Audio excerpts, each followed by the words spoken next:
This is the Fighter Pilot Podcast, episode 23. This week, Distinguished Flying Cross Society President and CEO Chuck Sweeney explains what the DFC medal is, what it takes to earn one, the role of the society created around it, and how he earned 3 in the span of 1 week while piloting an A-4 Skyhawk during the Vietnam conflict.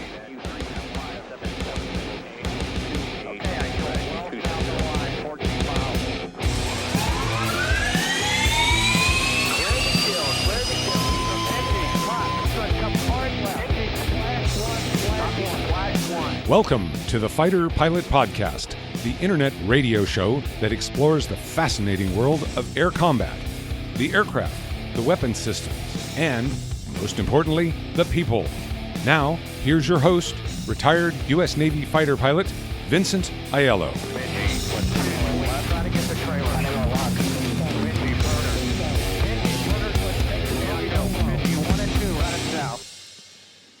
Hello, everyone, and welcome to the Fighter Pilot Podcast, the internet radio show that explores the fascinating world of air combat, the aircraft, the weapon systems, and most importantly, the people. My name is Vincent Aiello. I am your host, and you are in for a special treat on this episode as we discuss the recognition that sometimes follows the expert integration of the aircraft and the weapon systems by the people, specifically the aircrew. Today we are talking the Distinguished Flying Cross, a military decoration awarded to any officer or enlisted member of the United States Armed Forces who distinguishes him or herself in support of operations by heroism or extraordinary achievement while participating in an aerial flight. And here to help us explore the medal and share how he earned 3 during the Vietnam conflict is President and CEO of the Distinguished Flying Cross Society, retired U.S. Navy Commander Charles J. Sweeney Jr. Chuck, welcome to the Fighter Pilot Podcast. Thanks, Vincent. It's great to be here and be able to tell some of the stories about the Distinguished Flying Cross. Excellent. Well, we look forward to jumping into that. Now, normally on this podcast, I ask my guests to provide a quick background of where they've been and what they've done. But knowing your modesty, sir, I fear you may downplay your experiences. So if you permit, I would like to take a stab at this myself. So you're originally from Philadelphia, Pennsylvania, and you joined the U.S. Navy and earned the coveted Pilot Wings of Gold in 1962. You were first assigned to fly the S-2 Tracker anti-submarine warfare aircraft and flew 27 combat support missions in the Tonkin Gulf during Operation Market Time in 1964. After attending the Navy postgraduate school, you transitioned to the A-4 Skyhawk in 1968, making multiple combat deployments to Southeast Asia on the aircraft carriers Bonhomme Richard and Hancock. While deployed in the fall of 1972 as Executive Officer of Attack Squadron 212, you earned 3 Distinguished Flying Crosses in the span of 1 week during particularly intense combat operations.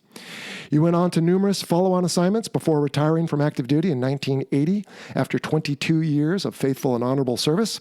Since then, you've worked in defense contracting and have been active with the Tailhook Association, the Navy League, and Association of Naval Aviation, in addition to your role with the DFC Society. During your military service, you crewed 4,334 flight hours, 757 day and night carrier landings, and 200 combat missions.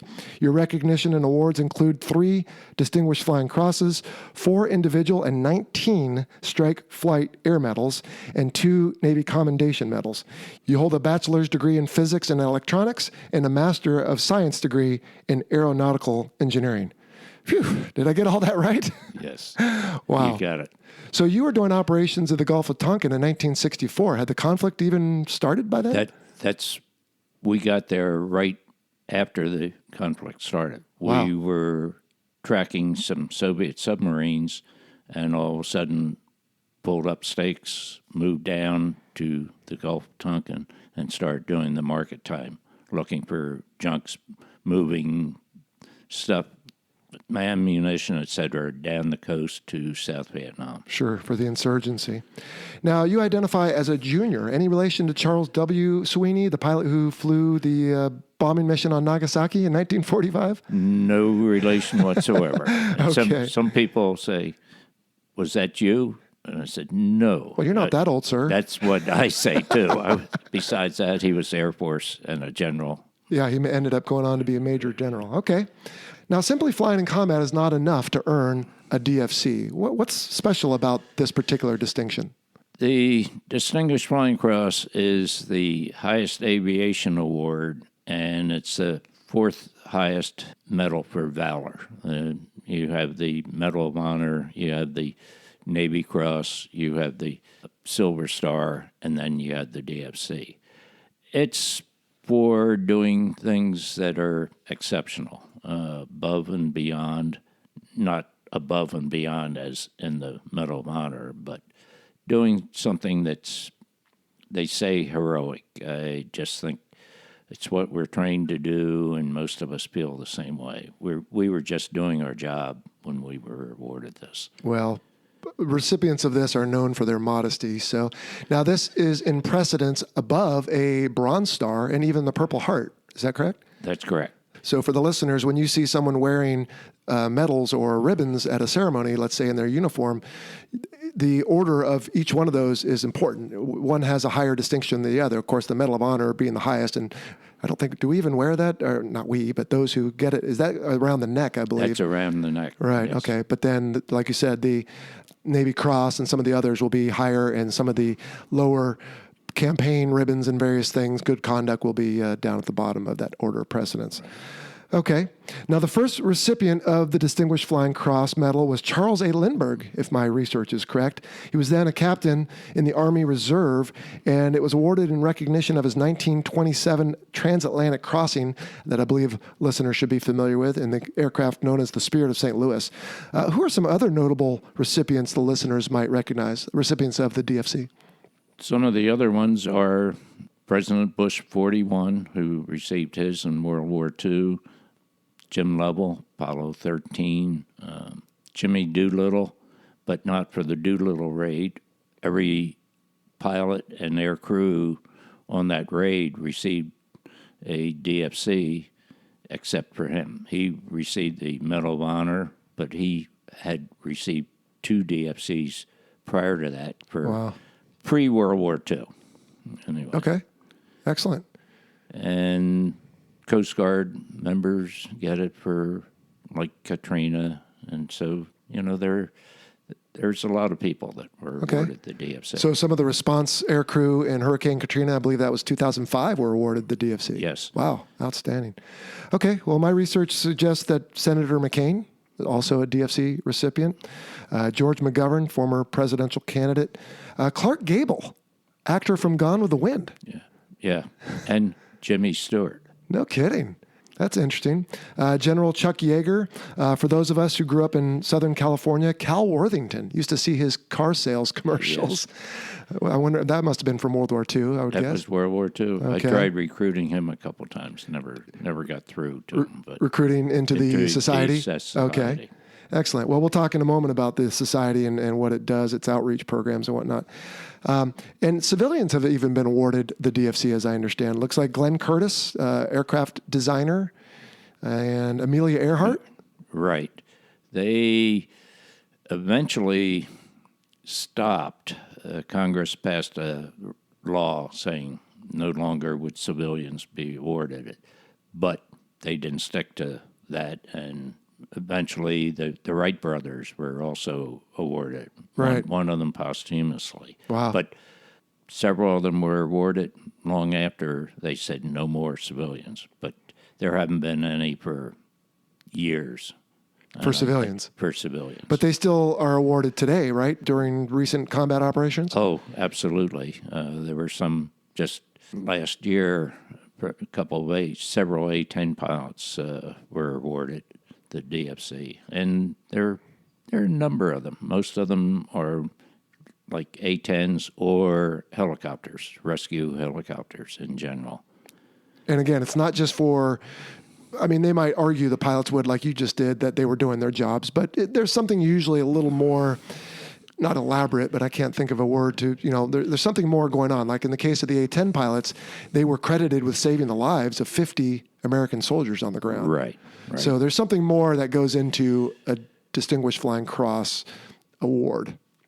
Absolutely. Do you know how many have been awarded over the life of the medal? Nobody knows. The Really? services did not keep very good records. It's estimated, especially with World War II, maybe 100,000 or 200,000. Wow. They just don't know. In World War II, the bomber crews, B-17 crews, if they completed 25 missions, which was not very likely, Right. the whole crew was awarded a DFC. And that you're talking about 10 people. And you're talking about hundreds of crews that were awarded that.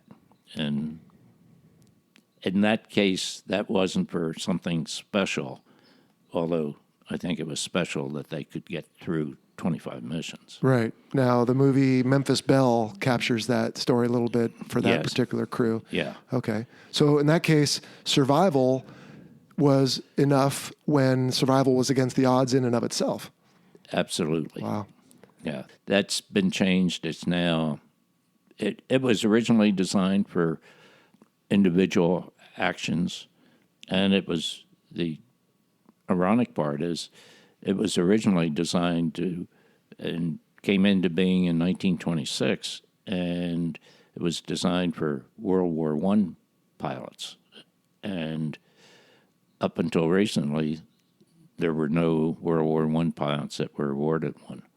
And they just recently, last year, one was awarded for an Army pilot in World War I, posthumously, of course. So presented to his family. His family, Sure. yes. Wow. Yes. And That's still an honor, I would hope, for that family to know that it their was. ancestor But displayed the we- bravery. And we had somebody was at the ceremony, and he was brought in posthumously into the DFC Society. That's cool.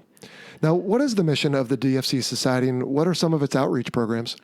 We're primarily trying to educate the public and primarily the youth of America that people can overcome tremendous obstacles given the training and the go-gettiness to face the obstacles and accomplish extraordinary things. And the youth doesn't understand that. And we're trying to reach out to them. We're working on trying to get a documentary out. We have one, luckily KPPS did one recently here in San Diego that 4 of us are in, and that gets the message across. I just recently talked to the aviation club of the NROTC unit at USD. I'm scheduled to talk to the NJROTC unit at Westview High School in 2 weeks. So it's just trying to educate the youth primarily. Okay. And celebrate, of course, the accomplishments and the success of the recipients. Just to expand on USD, as you and I understand it, as University of San Diego. San Diego. And then we've had previous episodes on the Fighter Pilot podcast talking about Ascension programs. So the listeners familiar with NROTC, but the junior and Navy junior ROTC is for the high school. Is that correct? Correct. Okay. Outstanding. Now, I said in your quick bio that you earned 3 DFCs in the span of 1 week. The first was as the on-scene commander of a downed fellow aviator, just made it off the coast of Vietnam. I understand the weather was deteriorating, the light was decreasing. Could you tell us a little bit about that experience? Yes. Actually, I'd like to backtrack just a tad. Sure. I was sent out there. I was on shore duty, and the XO of the squadron was killed, VA 212. And 13 days after he was killed, I was on my way out to replace him. Oh, so you were on shore duty in the States, not due to rotate to combat, and 13 days later you're in combat. In combat. I was pulled off shore duty a year and a half early. Wow. Were you married at the time? Yes, Children? married, 4 children. Goodness. So I was the lucky guy. I was the only one that could make it. So I went out there, and I knew everybody in the air wing, or most of them. The fighter pilots I knew, and the attack pilots I had. A lot of them I had trained, a lot of them I had served with. So this was a road recce, which means we were looking for trucks or anything that was moving. South, probably. But this was in North Vietnam. Right, so trucks moving south? South, yep. yes. Okay.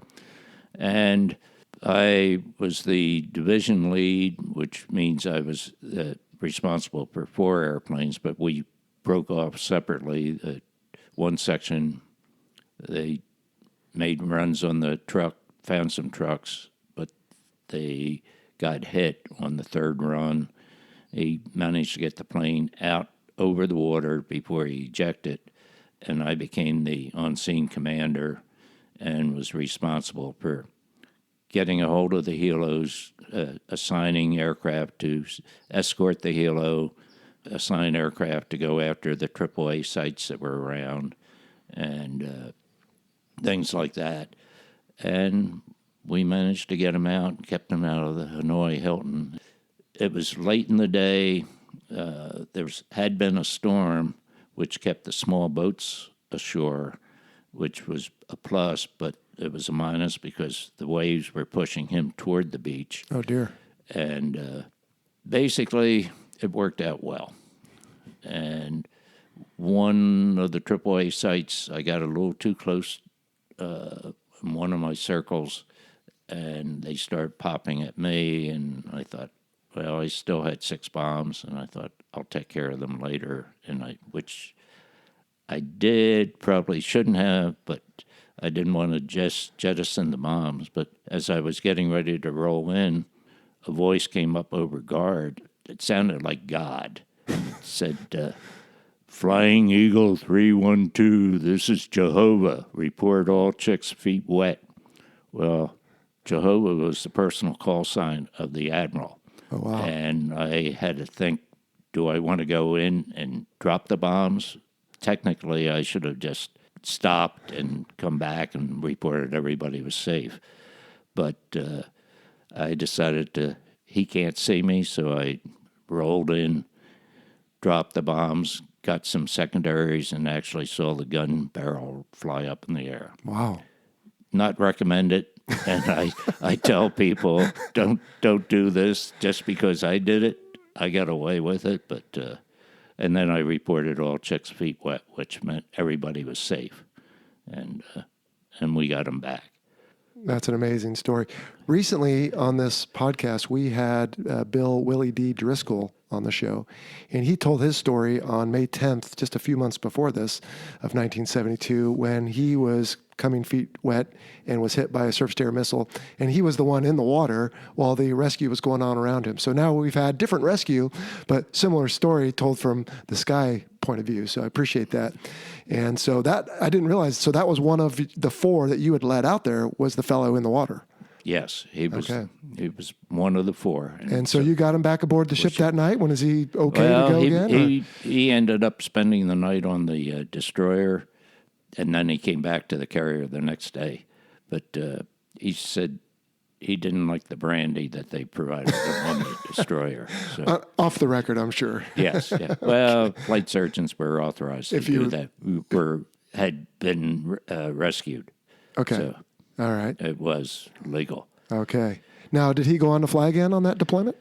Oh, yes. We came back to the ship the next day, and he wasn't on the flight schedule that day, but the day after that he was. Wow. And he stayed in and eventually became a captain. He eventually flew the Prowlers.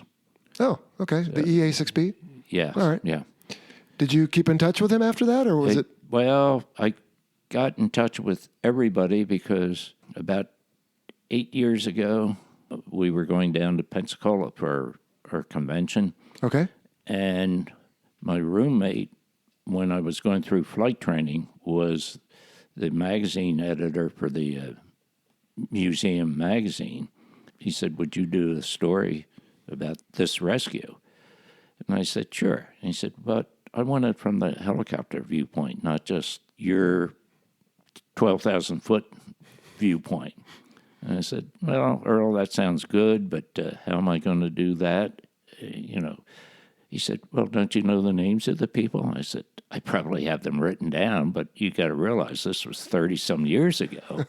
He said, well, I'll see if I can get you the names. By the time I got back from Pensacola, I had all the names of everybody and talked to them all. No kidding. Yeah, the pilot and the co-pilot of the helo, the three crew members, the pilot of the helo and the swimmer both were awarded DFCs. The swimmer, really, I mean, his probably should be higher. Because of the swells were so large that day? The swells, and a mile and a half offshore North Vietnam to jump in the water and expect the helo to come back around and pick you up. Meanwhile, as you said, the waves were pushing you toward shore. Sure, yeah. It was interesting talking to them all. Oh, I'm sure. So, now, your second DFC was earned, again, as the lead of a division of A4s. Your flight attacked a railroad yard and transportation hub in North Vietnam. I read that you encountered significant surface-to-air opposition both on the way in and on the way out. Backtrack. That was my third. Oh, my apologies. Okay, tell us about the second one. Second one was I was leading what was called an alpha strike Okay. of a target in North Vietnam, but it was way up on the Panhandle, and it was fairly close to China. Oh. And we were a little bit worried about that. But it was the first time I physically led an alpha strike, which is basically around 35, 40 aircraft hitting one specific target, and had to do the planning of it, but also lead it. The weather changed a little bit. We had to change our run-in heading a little bit. Some MiGs came up, but they didn't. They got airborne, but didn't hit us. The F-8 pilots were all excited. They thought we got a chance, and then the MiGs went. I think realized that they were F-8s and decided maybe they weren't going to mess with them and went and landed.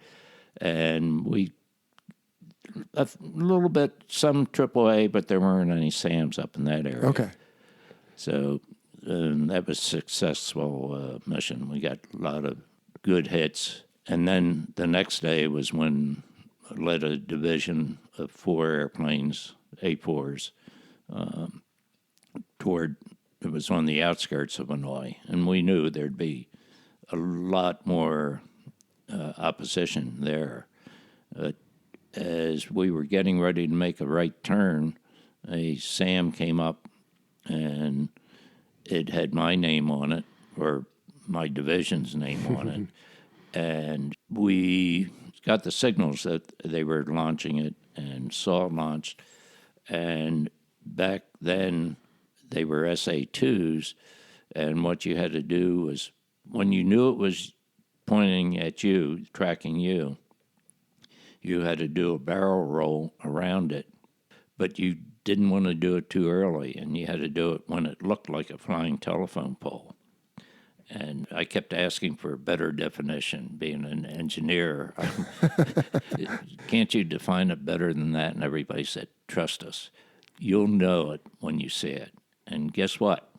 I knew it, and we did the barrel roll. The trouble was I had to do the barrel roll to the left because that's the direction the SAM was coming from.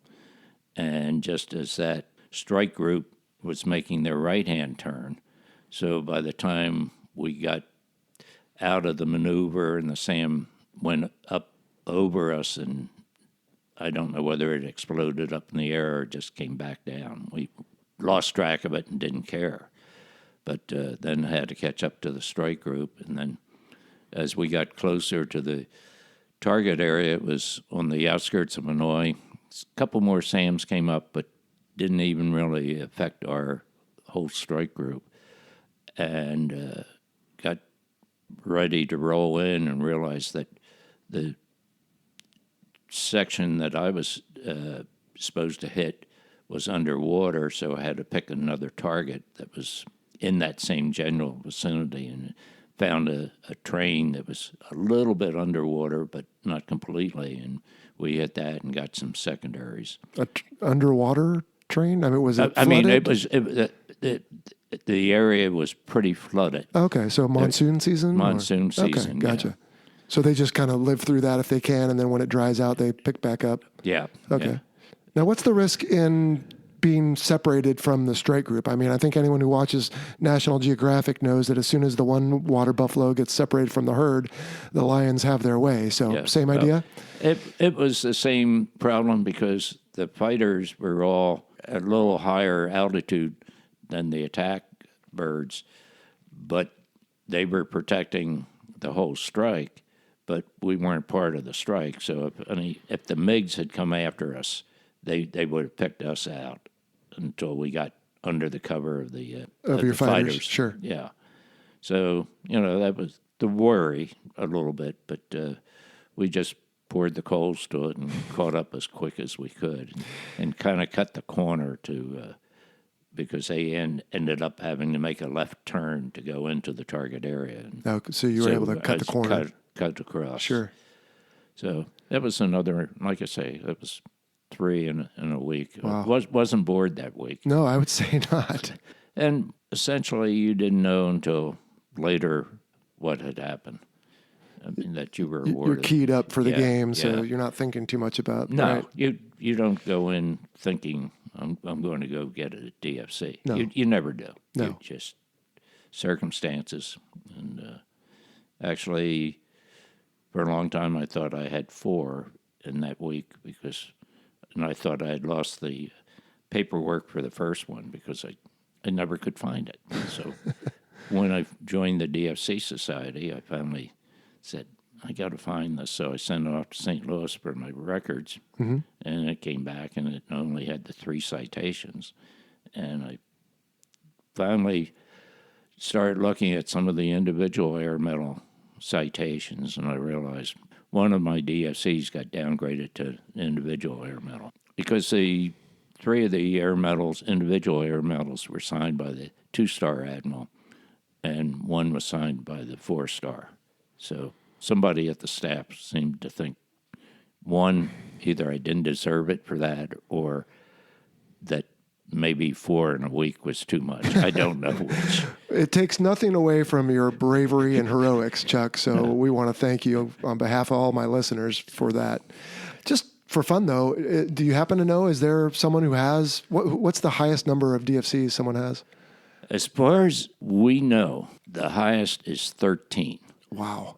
One of them was an Air Force pilot, World War II and Korea, who had 13. Over the span of those 2 conflicts? Over the 2 conflicts.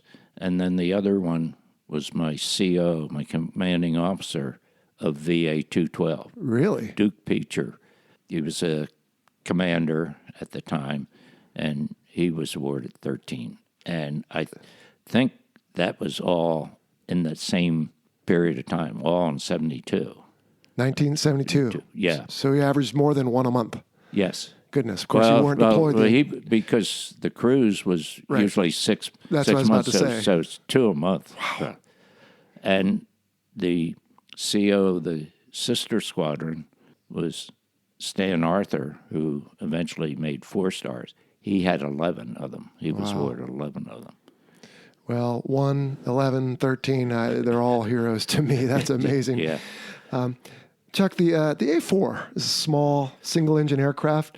It's kind of a venerable aircraft people still think fondly of. What was it like to fly what they call the scooter?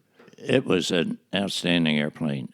We always said, you didn't climb into that airplane. You put that airplane on you. It was Like small. like the flight gear. You strapped it on. You strapped it on. It was, the cockpit was small, relatively so. You couldn't see any of the switches along the panels on the side because your arms were in the way. You had to know where the switches were, the setting for them. It was at that time, the only Navy carrier plane that didn't fold its wings. It was that small. It didn't need to. Didn't need to. And which also was a big plus because it made a smaller target. For the enemy gunners. For the gunners. Mm-hmm. And it was simple, but it could take a lot of hits. There were I saw one. I wasn't there when it happened, but pictures of one where they took a hit in the wing, which is where the fuel was stored, and they had to fly on the tanker plugged in all the way to the meatball on the carrier, and he landed, and so it saved him, brought him back, and he could stand up in the hole that was in the wing. It was that big. And I'd mentioned Stan Arthur. He got hit once with a SAM, and they said they got up to 500 holes in his plane. And they counted 500? 500.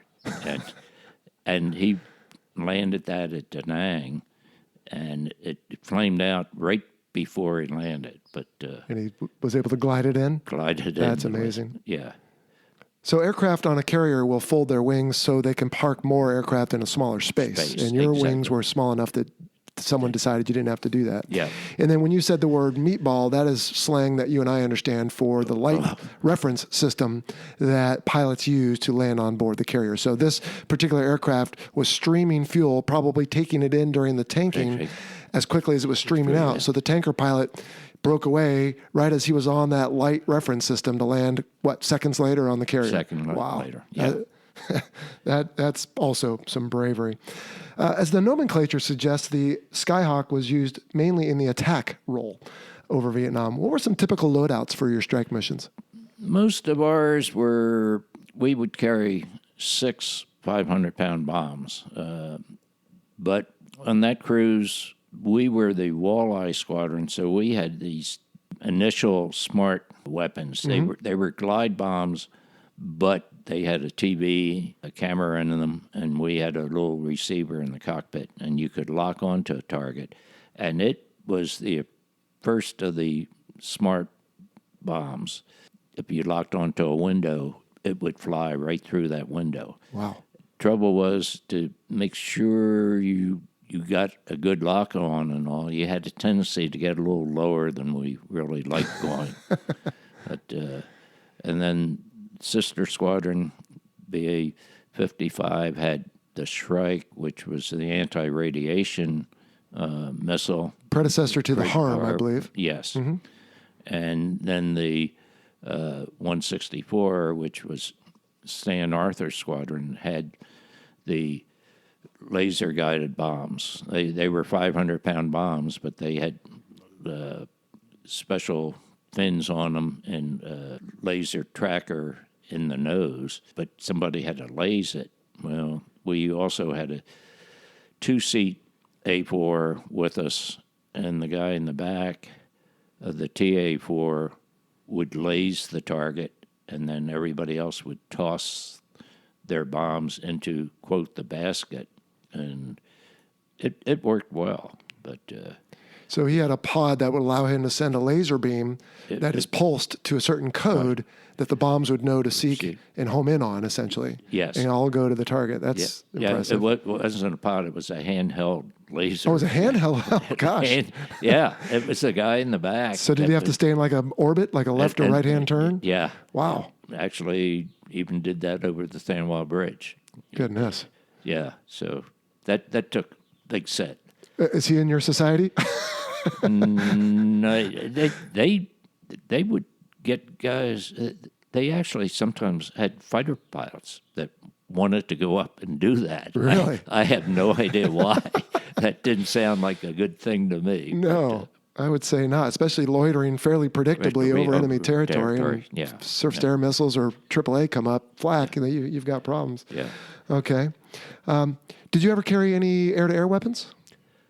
No, we could, but we always had the fighters with us, and they were there to protect us. But the one cruise when I was flying the S2s, we had Marine A4s with us that actually had the Sidewinders, and they were up as air-to-air missions to protect the carrier, which was kind of strange. Well, it is, except that for anyone whose awareness, if you will, of the A4 from the Vietnam conflict on, you think of it as an aggressor aircraft, as an air-to-air. In fact, they're still flying these today, Yes, 62 years later. I know. And so I think of it in my youth, relatively, as an air-to-air aggressor, and yet mostly operationally, it was all used for attack. Yeah. And there were more A-4s lost in Vietnam than any other Navy aircraft. But the attrition rate was low because they were the workhorse. I mean, they just lost a lot of them, but loss per mission was relatively low in comparison to some of the others.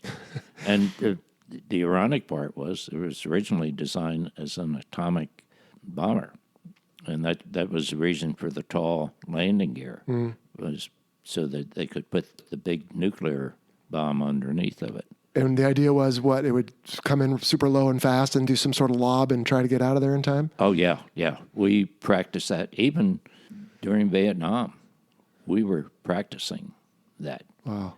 It was sort of wasn't a kamikaze, but it was sort of a last ditch if you were going in there. There wasn't certainty that you were coming back? You weren't sure you were going to get back, but you would fly very low and then loft it, and then you'd get out, but then you'd climb up to 35,000 feet, and then hopefully there'll be an aircraft carrier for you to come back to. But we didn't think that was going to happen either. Yeah. So it was interesting days.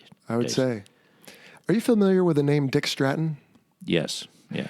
I want to tell you a quick story. So when I was at Top Gun, I used to be involved with scheduling the guest speaker for every class. They used to call it the MiG Killer debrief, but then they turned it into the combat speaker.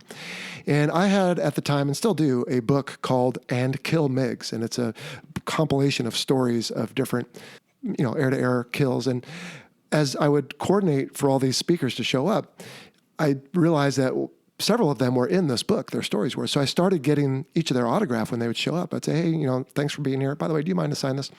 Well, I asked Dick Stratton, because he came and spoke, to sign my book.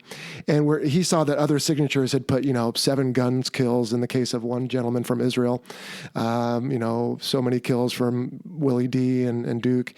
And he wrote down 1 kill, myself. And correct me if I'm wrong, but he was flying an A-4 and he was carrying Zuni rockets, which you didn't say that your squadron carried.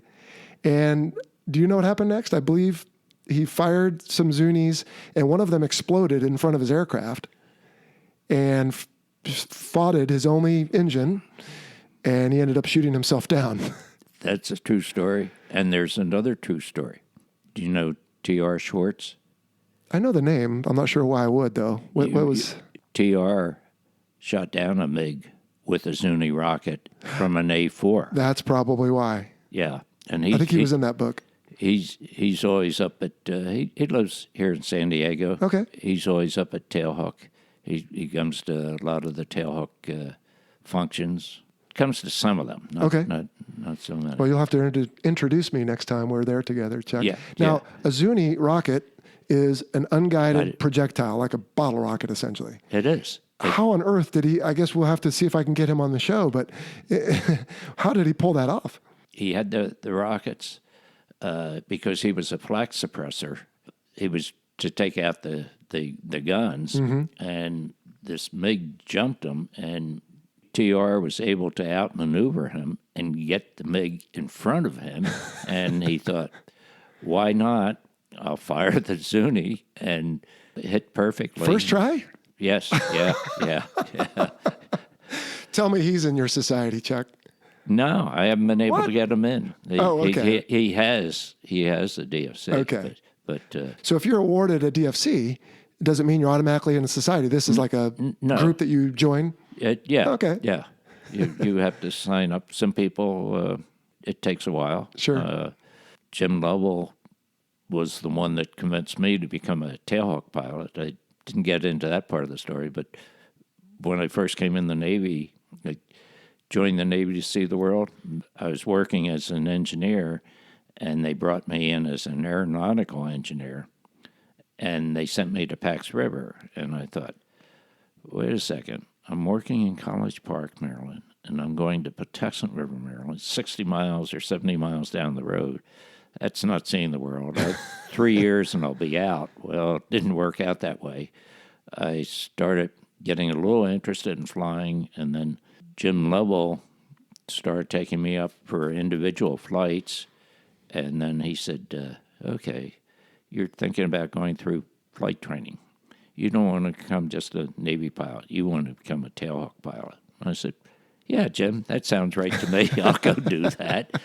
And I eventually got him to join the DFC Society many years ago. Sure. But, the last time I saw him, I told him, I said, I always thank you most of the time for, convincing me to become a tailhawk pilot. I said, except those 192 night traps. And then I said, how did I ever let him get me into doing this? Was I the only one those never got easier for? Did they ever get easier for you? No. Good. No. They never do. That is one thing I don't miss. I'd go out if they'd let me and go do some day landings, but the night ones, forget it. Yeah. Well, Chuck, I believe we have covered just about everything. Is there anything else about the DFC, the medal, or the society you'd like to share with my listeners?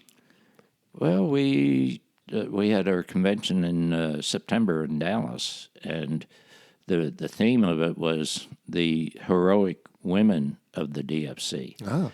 Right now, we have 9 living women recipients of the DFC. There are more, but these are 9 that joined the DFC Society. 6 of them were there in Dallas, and it was great.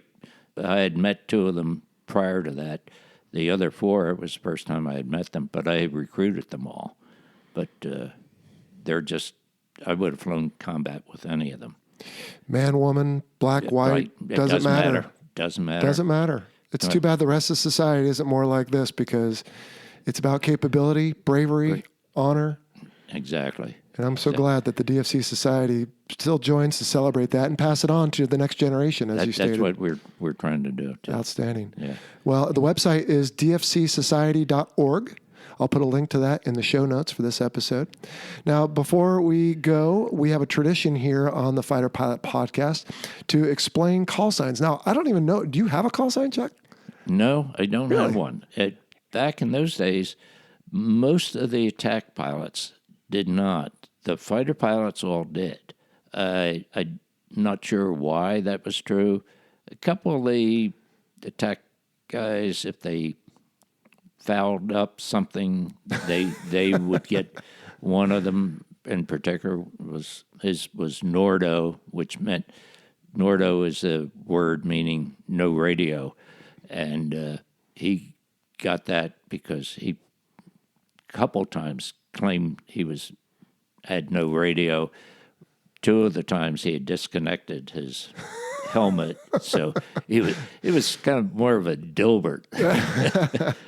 But no, I never had one. No kidding. No. Was there ever one you wished you would have had? No. Because you got to be careful with that. They'll give you the exact opposite, right? So if you want to be Jaws, they'll give you Minnow or something. Yeah. And some of them go with their, like, Admiral Swift.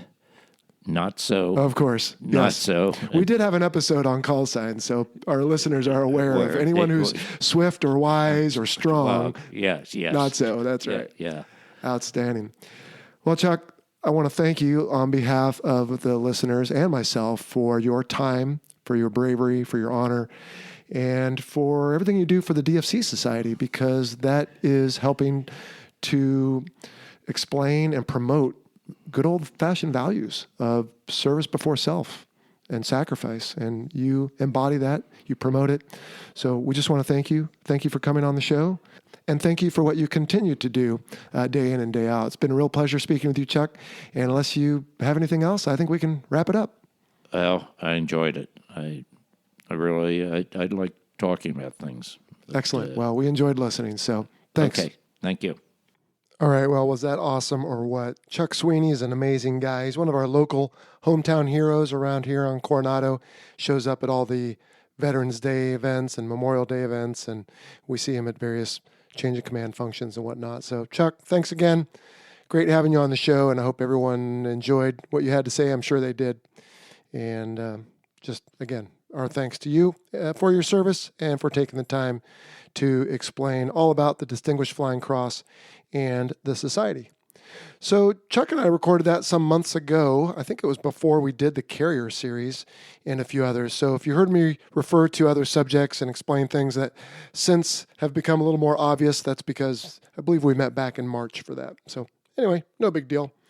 Well, hello everyone. How's it going? We jumped right into that interview, so I didn't have a chance to say hello. Hope the summer is still going well for you. We're just a couple weeks here in the Aiello household from going back to school. Kids aren't too excited about that, but that's the way it goes.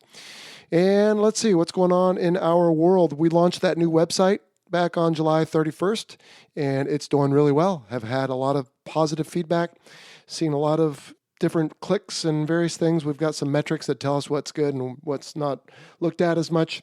So we're going to continue to tweak the website. And if you have feedback for us, positive is great, but constructive is really what we're looking for. How you could use it better or enjoy it more, then let us know.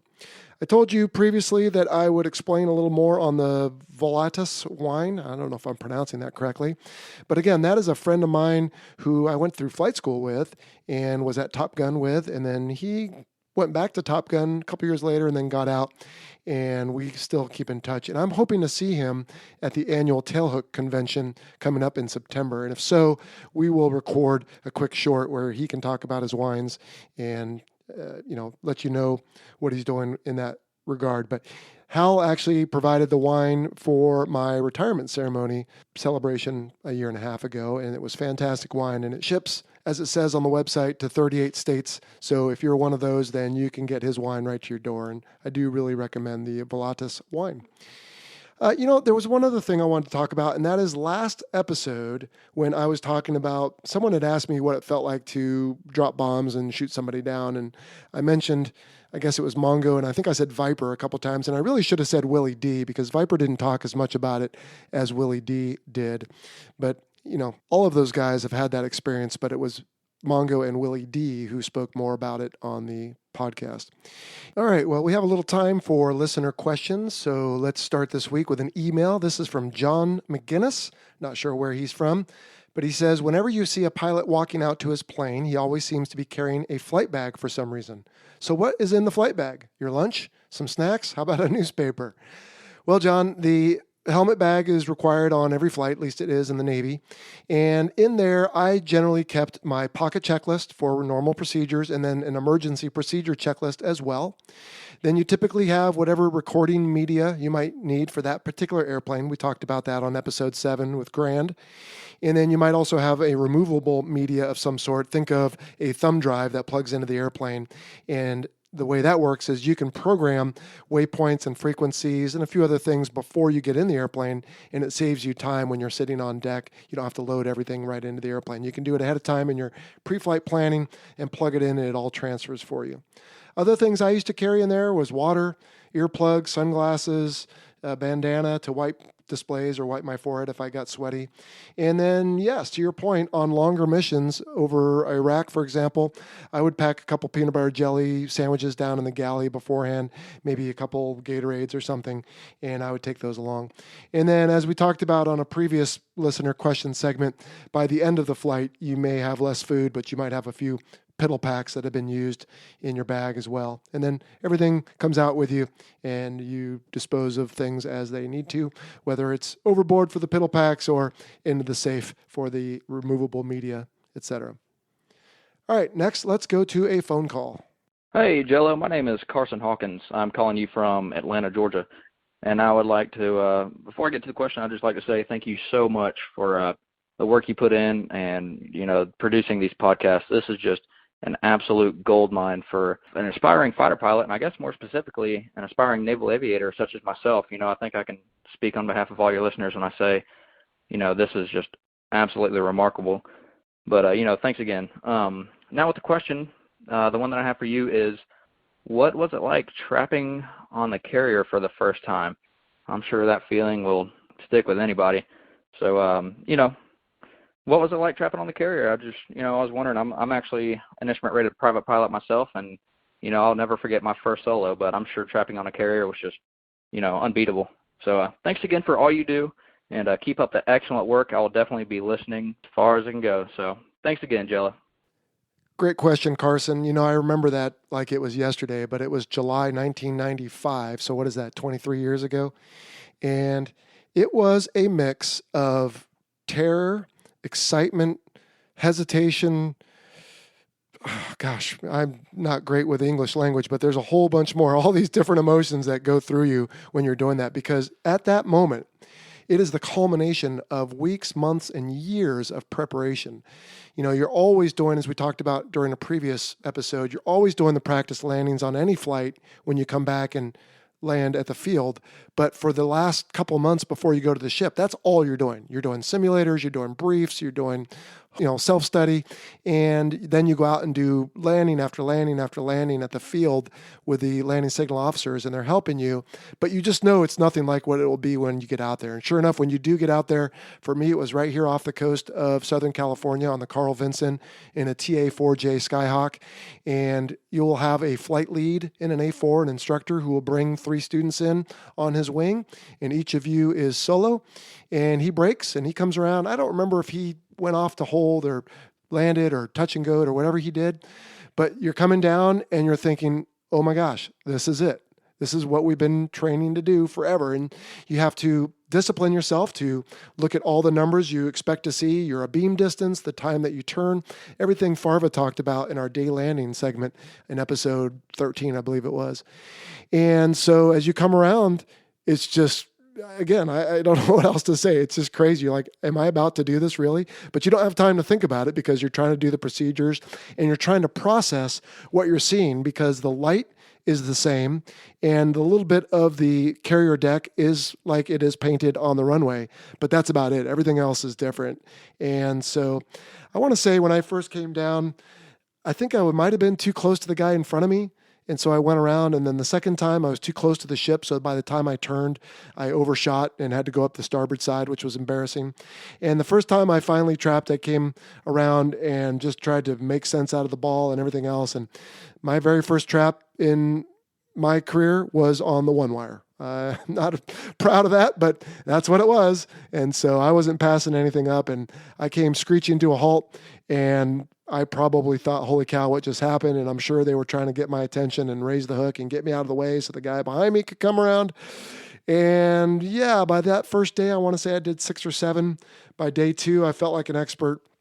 And in the end of my carrier qualification, my initial, I had 1 1-wire, 2 2-wires, 3 3-wires, and 4 4-wires, including one where the LSO had a chance to say bolt or bolt. You know, he got halfway through the second one, and somehow I caught the 4-wire on the fly by the grace of God.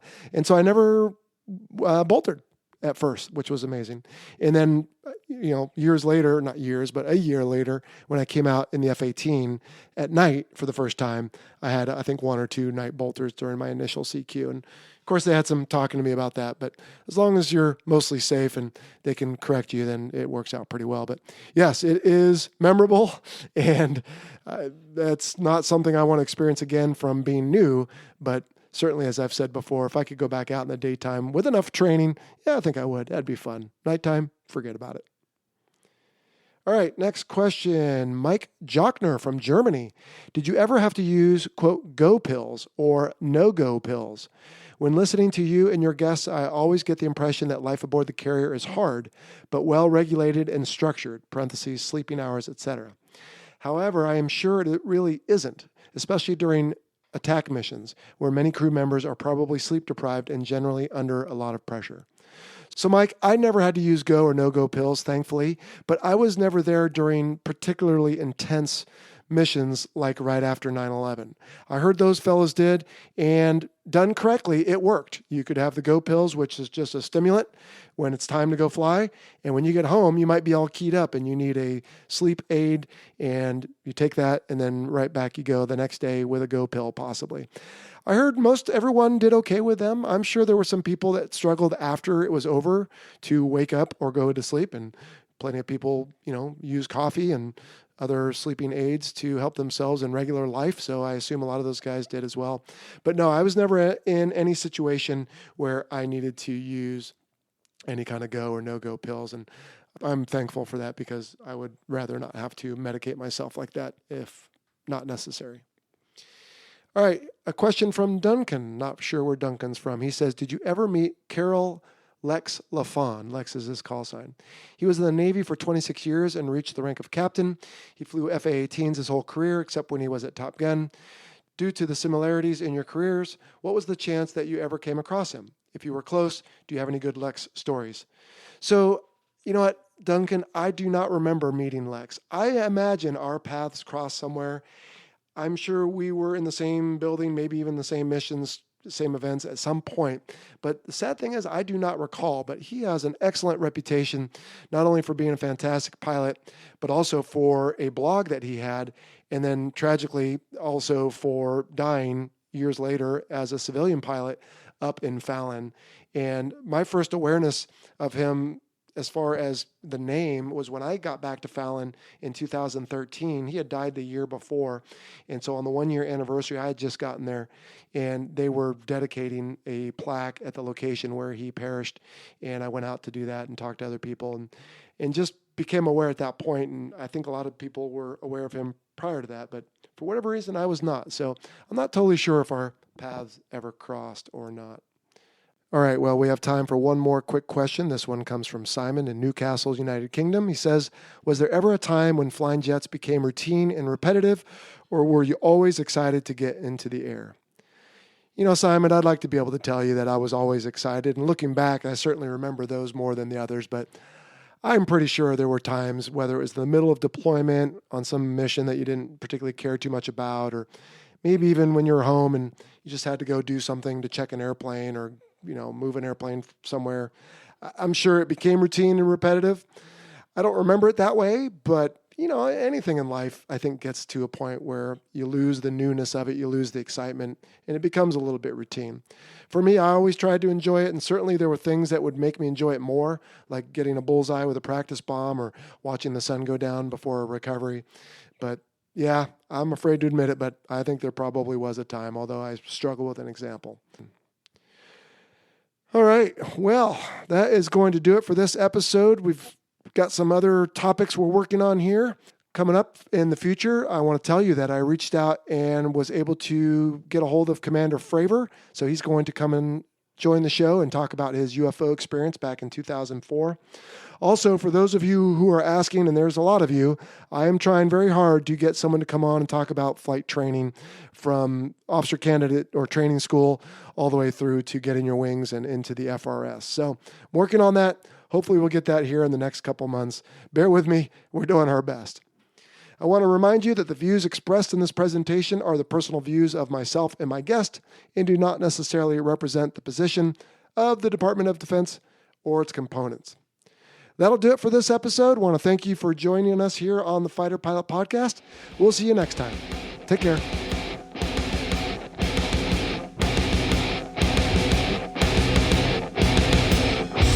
Thank you for listening to the Fighter Pilot Podcast. Got a question for the show?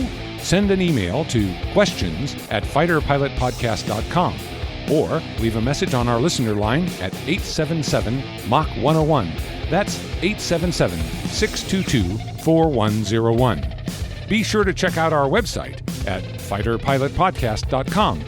You can also find us on all the usual social media platforms: Facebook, Instagram, Twitter, and YouTube. For exclusive Fighter Pilot Podcast content and to help support the show, visit our Patreon page. Please like, follow, and share us with your network. And if you have a moment to leave us a rating or a review on iTunes, we would greatly appreciate it.